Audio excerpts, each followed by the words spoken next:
বিসমিল্লাহির রহমানির রহিম। আসসালামু আলাইকুম। কেমন আছেন আপনারা সবাই? আশা করি অনেক ভালো আছেন। আমি রুজিনা কুকিং অ্যান্ড ব্লগ থেকে চলে আসলাম আপনাদের সামনে আজকে মজাদার একটা রেসিপি নিয়ে। আজকের রেসিপি নুডলস দিয়ে ম্যাগি স্যুপ। তো নুডলস তো অনেকভাবে খেয়েছেন, এভাবে কখন খেয়েছেন? যদি না খেয়ে থাকেন একবার হলো ঘরে তৈরি করে খাবেন। অসম্ভব মজাদার একটা রেসিপি, আশা করি ভালো লাগবে আজকের রেসিপি। আর একদম ঝটপট, খুব সহজেই তৈরি করা যায় একদম কম সময়ে। তো চলুন কথা হবে, মূল রেসিপি চলে যায়, দেখে নিই আজকের রেসিপি।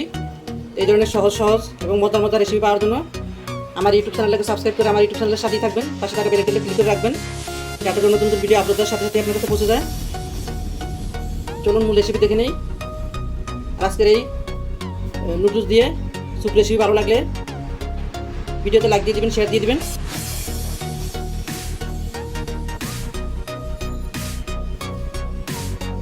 গরম গরম খেতে কিন্তু সেই লাগে, দারুণ মজা।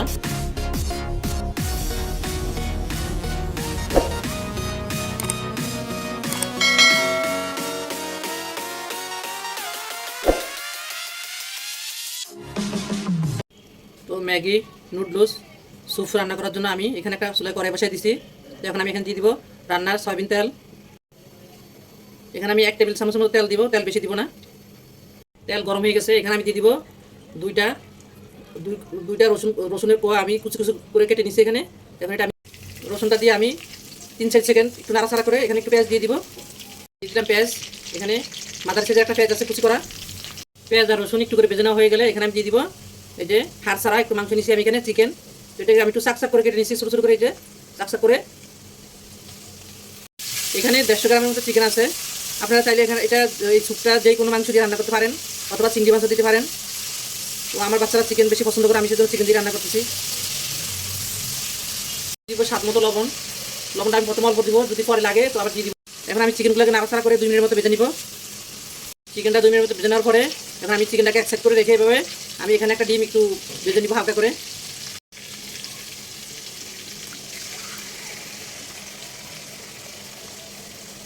ডিম ফ্রিজে রাখাতে ডিমটা এখন শুকিয়ে গেছে। তো এখন ডিমটাকে আমি একটু হালকা করে ভেজে নিব কয়েক সেকেন্ড। ডিম ভেজে নেওয়া হয়ে গেলে এখন আমি তোমরা মিক্স করে ফেললাম। এখন আমি এখানে কাঁচামরিচ আর টমেটো দিয়ে দিব।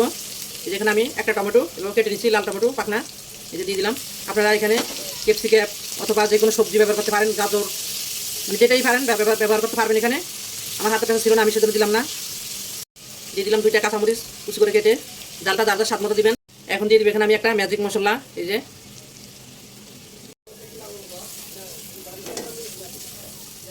এখন দিয়ে দিব এখানে আমি পানি। এখানে আমি 4 কাপের মতো পানি দিব, যেহেতু আমি এখানে 2টা নুডলসের প্যাকেট ব্যবহার করবো সেজন্য।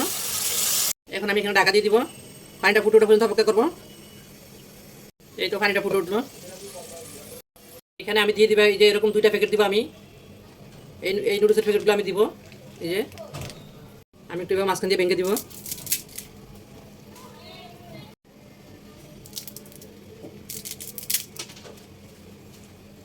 আমি ঢাকনা দিয়ে দিলাম। নুডলস একটু হালকা সিদ্ধ হওয়া পর্যন্ত অপেক্ষা করব। এটা নুডলস হালকা সিদ্ধ হয়ে গেছে। এখন এখানে আমি বাকি উপকরণগুলো অ্যাড করে দিব। দিয়ে দিব আমি এখানে একটা নুডলসের মশলা দিয়ে দিলাম। 1/3 কাপের থেকে একটু কম আছে এই টমেটো সস। দিয়ে দিব 1 টেবিল চামচের মতো রেড চিলি সস।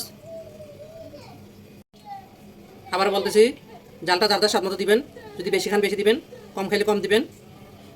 এখানে আমি হাফ কাপ পানির সাথে 1 টেবিল চামচ কর্নফ্লাওয়ার গুলে নিছি। এটা আমি আস্তে আস্তে এখন এখানে মিক্স করে দিব। এটা দিলে মানে একটা স্যুপসের যে একটা ঘনত্ব সেটা চলে আসবে।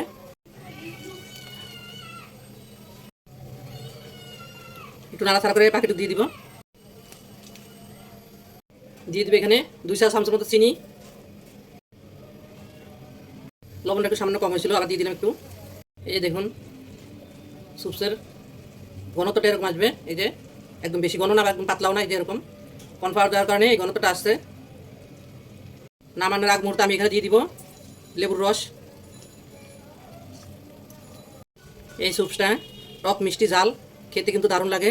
ঘরে একবার হলেও তৈরি করে খাবেন, না খেলে বুঝতে পারবেন না আসলে এই নুডলসের স্যুপটা কতটা মজা।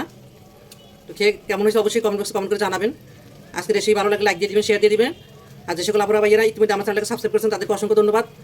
যারা এখনও করেননি প্লিজ আমার ইউটিউব চ্যানেলকে সাবস্ক্রাইব করে আমার ইউটিউব চ্যানেলের সাথেই থাকবেন। রেসিপিটা আছে এই পর্যন্তই, দেখা হবে নতুন করে রেসিপি নিয়ে পরবর্তী ভিডিওতে।